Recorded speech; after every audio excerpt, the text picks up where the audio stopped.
Welcome friends to the vid. I hope you are doing really good today. So Firefund is a project which does offer good rewards, and they are in fact paying out good rewards at the moment, but they don't guarantee good rewards, which means they are a protocol which is very, very close to becoming sustainable. And at the moment, they've been paying on average about 0.5% per day in blue chips like BUSD. In this video, I'm going to explain everything you need to know about Firefund, including how many people have ROI'd at the moment. And on a slightly different topic, I do know of another project which is going to be launching on Arbitrum soon, and they do have a pre-sale and a whitelist, and it's like nothing you've seen before. So check out future videos for that. And also I've started another channel talking about Bitcoin with my brother, and it's probably a whole lot of stuff about Bitcoin that you probably don't know. So I'll leave a link to that video and that channel down in the pinned comments. But for now, let's have a look at Firefund.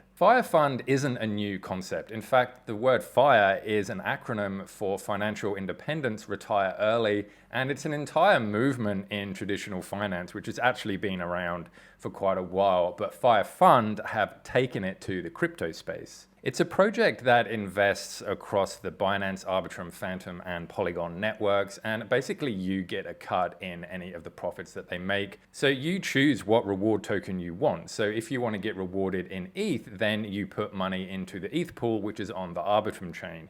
If you want to get rewarded in BUSD, then you put BUSD into the Binance contract. So you just stake whatever amount you want, and then you just withdraw your rewards whenever you want. It really is just that simple. Getting rewarded in blue chips is actually a really big thing, because the rewards that you do get, say for example in ETH, you can recompound them back into your stake, and so you're eventually going to be getting more ETH. And imagine what your ETH bag is going to look like during the next bull run. There's a 5% staking fee, and part of that goes to the treasury. And also there's a 10% unstaking fee, which gets reduced by 2% every 10 days, which means that after 50 days, your unstaking fee goes back down to 0. You can claim or compound whenever you want, but when you do, that 50-day timer resets. Also, if you refer someone, you get a 2% referral bonus, and you can actually refer yourself, your own wallet, if you want. So that bonus can go back to you. I'm going to leave my referral link down in a comment, so I'd really appreciate it if you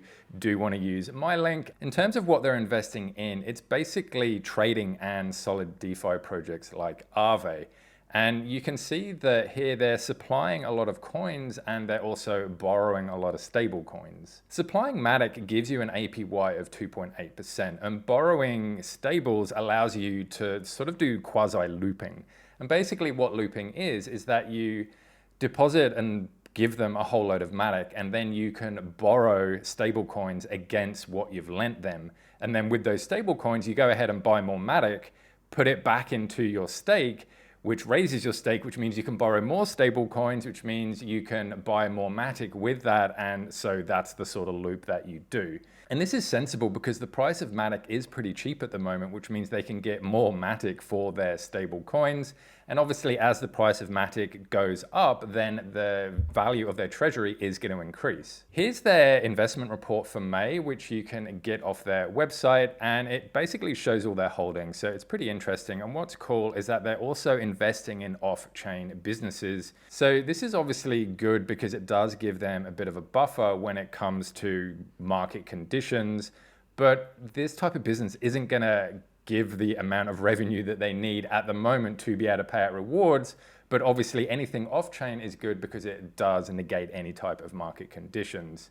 And I'd suggest going through and having a look at some of these reports and going through them yourself. Here's their tokenomics, and it's also a little bit confusing, but I guess the main thing which is important is that you supply money to the contract, then the contract goes to investments. Obviously the profits will eventually go back to you, minus any taxes. They do have an anti-whale tax as well. And for every $100 that you deposit, you will automatically get given an NFT, which are in limited supply.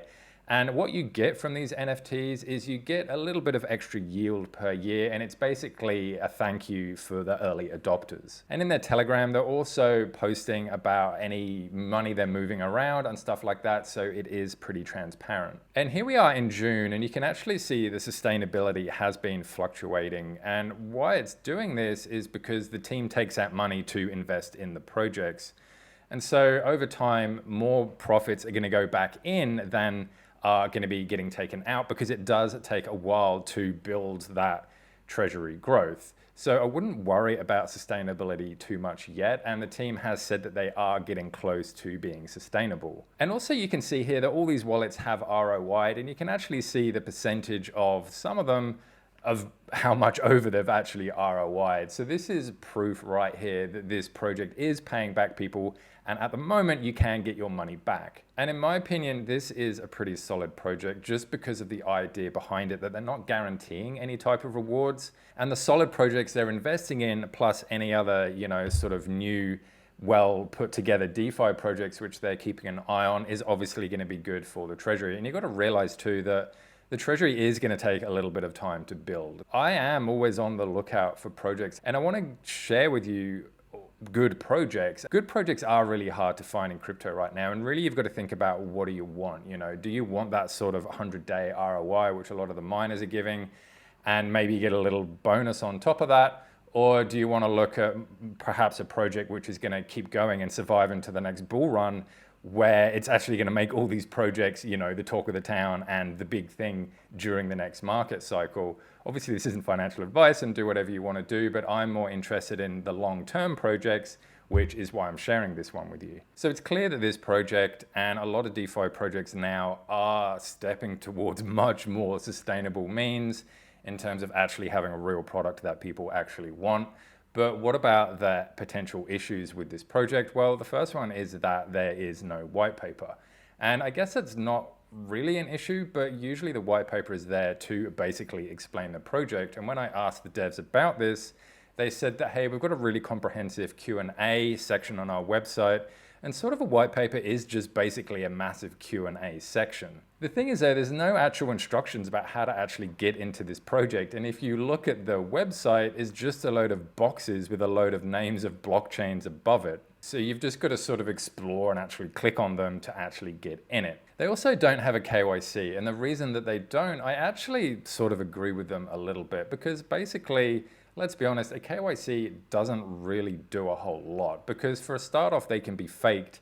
And even if they are a legitimate KYC with a real person, even if the project does rug and the KYC details get released, nothing actually gets done about it, because a lot of the investors, they're only losing a little bit of money each, so nobody can really be bothered. There's better metrics that you can look at for a project when it comes to security, things like an audit, and are they transparent? And if there is liquidity, is that liquidity locked? And if it isn't locked, why isn't it locked? There's also a massive element of trust with this, because the team can withdraw 10% of the total contract balance every single week, which means that if they wanted to, after 2.5 months, they could drain the entire contract and nobody could do anything about it. But obviously that hasn't happened, and they are releasing all the reports and they are doing what they say they are going to do, but it's just something for you to consider if you are thinking of getting into this project. And so what do you think about Firefund? Please leave a comment, I'd love to know, and until next time, I'll see you in the next vid.